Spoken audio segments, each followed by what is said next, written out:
Question, the member from Renfrew, Nipissing, Pembroke.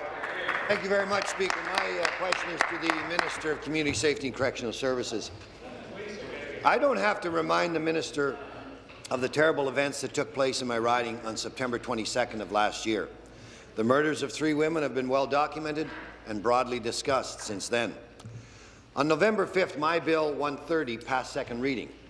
My bill would have afforded greater protection to victims of abuse if and when their abusers were released from custody. At the time, I asked for one of 2 things: that the government move my bill quickly through the process, or draft a comprehensive piece of legislation to give greater protection to victims of abuse. Can the minister tell me what progress has been made and when we might see some concrete action on this file? Thank you. Minister of Community Safety and Correctional Services. Well, thank you very much, Minister. And I do want to thank the member from Renfrew, Nipissing, Pembroke, for his work and advocacy on this very important issue. Speaker, we all know that what happened in Wilno was shocking and devastating for not only that community but for all Ontarians. Speaker, I think the member opposite knows that I've been engaged with him, and he and I've had a few very constructive conversations. And he also knows that I support his bill.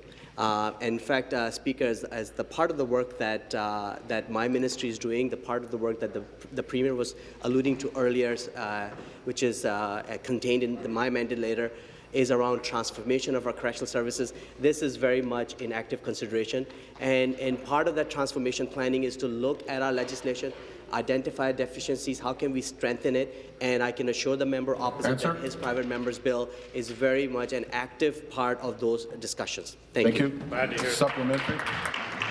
Thank you, Speaker.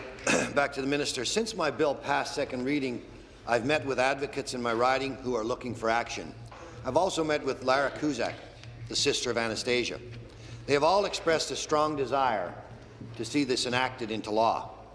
While I respect that this is only one part of the many things we can do for women who find themselves in abusive situations, it is nevertheless an important piece.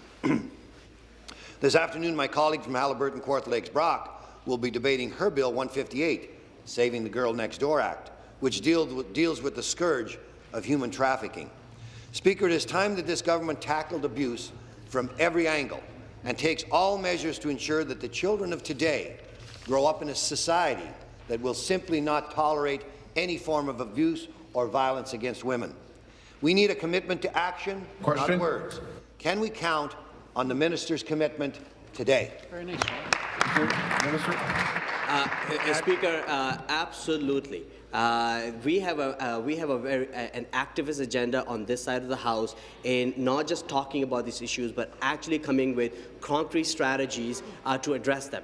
I think, Speaker, the time for more task force and studies is not what's needed here. We know what some of the challenges are.